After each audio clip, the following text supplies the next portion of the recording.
Verse 266. Imagining himself to be standing on a truth, he discourses on thought construction. Oneness is not attained in 5 ways, and thus the truth is abandoned. The translator, Professor Suzuki, has a little footnote to this verse. He says the reference is not clear. So we don't know who this is who's imagining himself to be standing on a truth.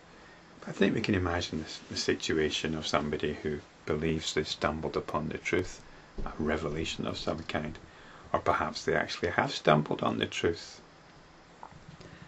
and they're fired up by it. It's amazing. One of the first things you might want to do is communicate it.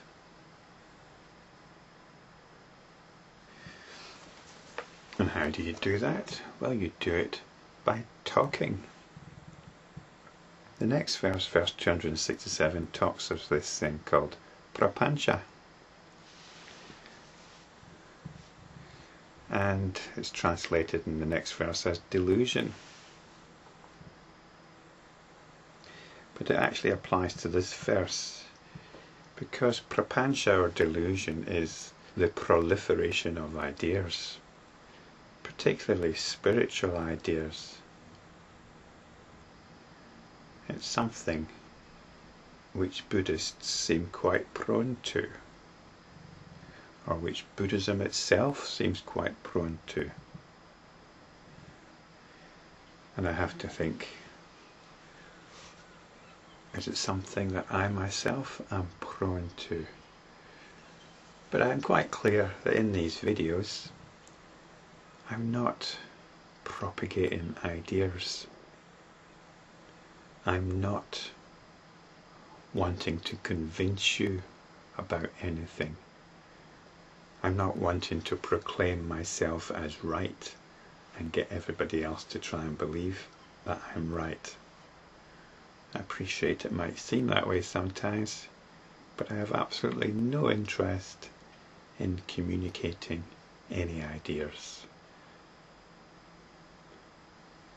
If these videos were about communicating ideas, I'd have dried up long ago.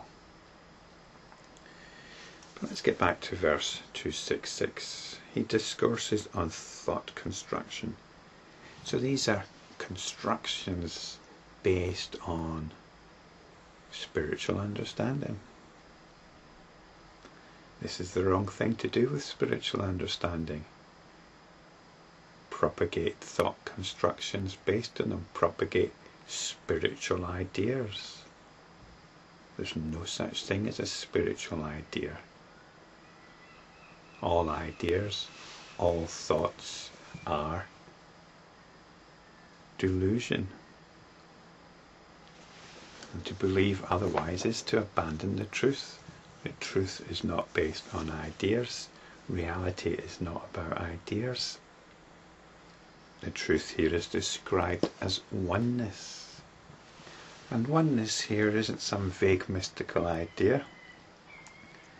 Oneness is about consolidation in the heart of your being, in the face of the apparent multiplicity that's going on. It mentions that oneness is not attained in 5 ways. Perhaps this is the reference that Professor Suzuki mentions. I suggest that these 5 ways are the 5 skandhas. The 5 skandhas represent that process by which we believe that we're an individual experiencing a world out there. This is what sucks us into apparent diversity. Enlightenment practice is coming back to pure awareness, pure observation. This is oneness. Oneness is not getting caught up in delusion, even in the name of spirituality. So since I've touched on 267, I might as well cover it now. So verse 267, delusion or prapanca is the evil one who is to be broken down. being and non-being is to be transcended. As one sees into egolessness, he has no longing for, no evil thought of the world. So this urge to convince others is the evil one who's to be broken down, and it can be broken down into the skandhas, rather like seeing a screen as something made up of pixels, and that way we transfer our interest away from the story to the reality, and in doing so we lose interest in the story. So we can break it down into the skandhas, and the skandhas are very much about how the attention gets drawn into what we generally call our sense perceptions, and our feelings about them, our moods. This is what's normally going on. You're in a mood. You'll be in a mood right now. Hopefully it's a relatively pleasant one, relatively benign, a calm one. But you'll be in a mood of some sort. You'll be assuming that as you listen to this or watch the video, you'll be assuming that there's some other reality behind it, that it came from somewhere. This video that you're watching or listening to has some cause to it.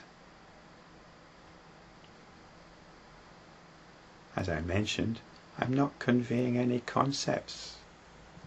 What you need to do is come back to your own awareness and to experience the words right here where you are, not over there.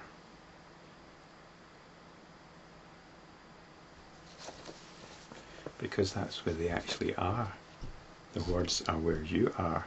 The sounds are where you are. They're not over here. So we break down delusion, we analyze it. Being and non-being is to be transcended.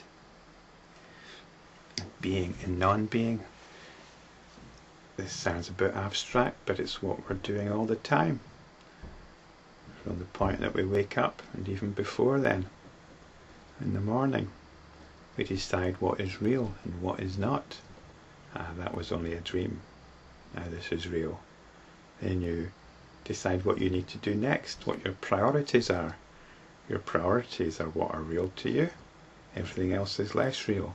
Your priorities are what have to be dealt with. And on you go on a treadmill, round and round. This is what we do when we're inhabiting conventional reality. But when we're practicing, we step out of it. We step back to awareness. And when we do this, when we realize that there is no intrinsic substance, there's no ego here, there's only the skandhas, we've broken it down.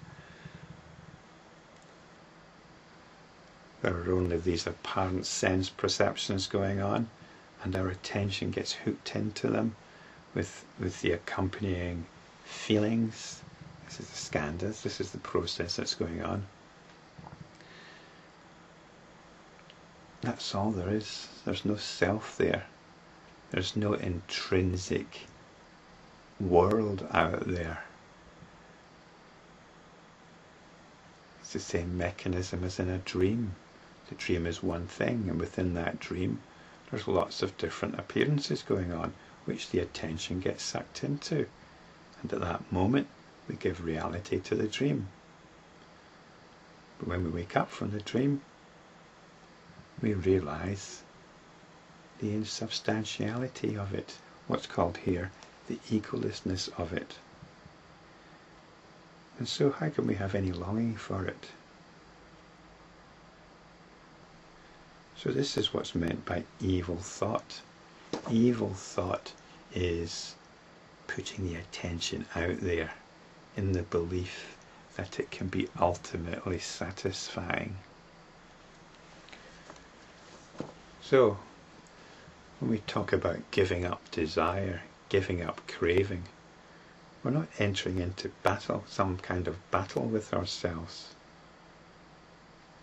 We're entering into an examination of the reality of the situation, which, if we do it thoroughly enough, we find that the reality of the situation just slips through our fingers. And we've nowhere to turn but the reality of our own being, or our own sense of being. We come back to the essential transcendence that is our very own ordinary awareness.